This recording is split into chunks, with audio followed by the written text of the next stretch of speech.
So my name is Suzanne Cowhey and I work for the Childhood Development Initiative on the Doodle Den project. The decision to develop a literacy programme was taken following a 3-year consultation process with the people living and working in Tallaght, and that included the children living in the area. Following that consultation, it became very clear that there was a need for a literacy programme to be developed. A lot of the principals and the teachers in the area indicated that there could be 8, 9 and 10-year-olds in their classrooms who couldn't read or write, and therefore they couldn't access the rest of the curriculum. So it became very apparent that it was very important to tackle that issue. So that was one of the priority needs which was identified. The CDI then wanted to look at very innovative ways of delivering the services, and not only to help the children but also to involve the wider community in the different programmes they were doing. Doodle Den in particular then was developed in order to promote and improve young people's literacy using a programme which would look at different literacy domains in a balanced literacy framework. It specifically aimed to achieve improvements in children's literacy as well as their engagement in learning outside of the school. It also aimed to look at their relationships with their parents and their peers and develop their confidence. The Doodle Den project wasn't selected as such. It was developed as a bespoke programme for the CDI by Maria O'Rourke under the supervision of Ethna Kennedy in St. Patrick's College. So it went through a lot of development there in terms of finding the right methodologies, the right activities, and the right balance between international best practice, but also ensuring that it was aligned with the Irish curriculum. So a lot of time went into that planning process with Maria and Ethna. At the initial stage, the CDI also worked in conjunction with St. Patrick's College, the Educational Psychological Service in Ireland, the inspector in the Department of Education, as well as a consortium of 23 people who were from residential, voluntary and statutory organisations. And that consortium oversaw the whole consultation process and helped to identify the needs and the actions to be taken. The training for Doodle Den was specifically developed for the Doodle Den programme, so we would have worked very closely with people who had expertise in literacy. But it's also something that has developed as the programme has been rolled out. So as different areas came up that the facilitators felt they needed more training in, we would have added more training elements.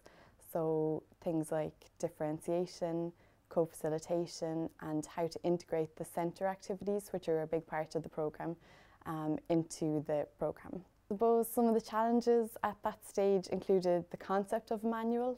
It was quite a new concept in terms of having a very structured programme and a manualised approach. So there would have been some working it out along the way to do, particularly around elements such as what to include other than the curricular elements, to really engage the children in the process. Also to look at what qualifications our facilitators would need, what training we needed to put into place. And then again, as the manual was rolled out, there would have been extra elements added along the way. So areas such as differentiation would have been included.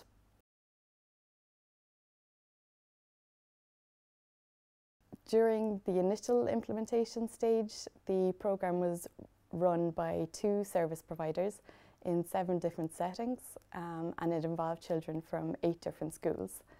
There was 15 children in each group, and after the initial implementation, the programme was evaluated.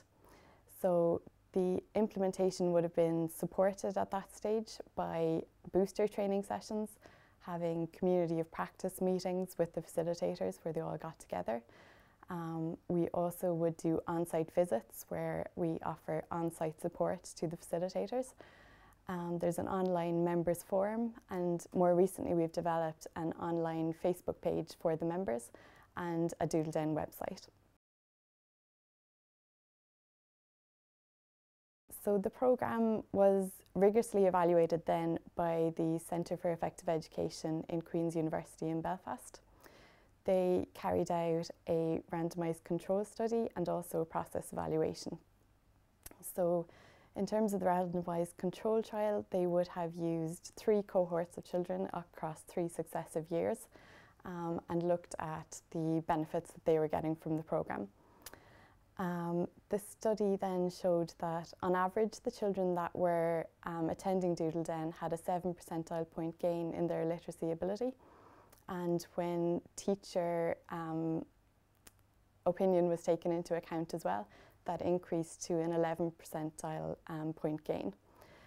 The process evaluation also showed that the parents were particularly happy with the programme, that they felt they were very informed about what their children were doing, and that they also felt they had built good relationships with everyone that was involved in the programme.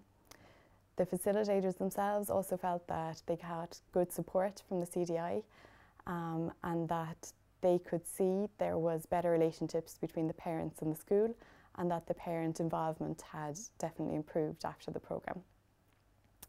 So based on the results then, the researchers recommended that the findings be disseminated and that the programme be expanded.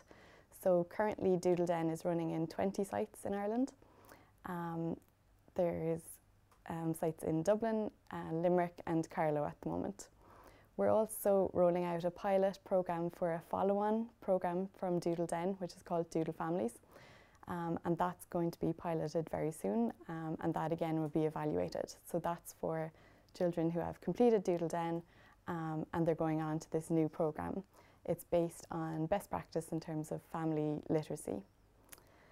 In terms of doing anything differently then, or giving any advice about programmes, I think a key thing in terms of Doodle Den is that it's a very, very busy programme.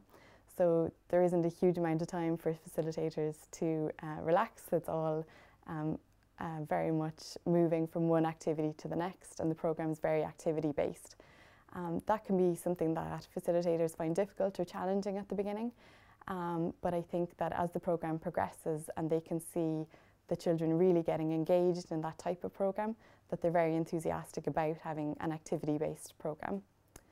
Another thing would have been the use of a manual. That would have been something that people were quite worried about at the beginning, using such a structured approach. But again, as the programme progressed and the facilitators were working on it, they felt that they could see the benefits in terms of it gave a lot of clarity and it gave a very positive structure to the whole programme.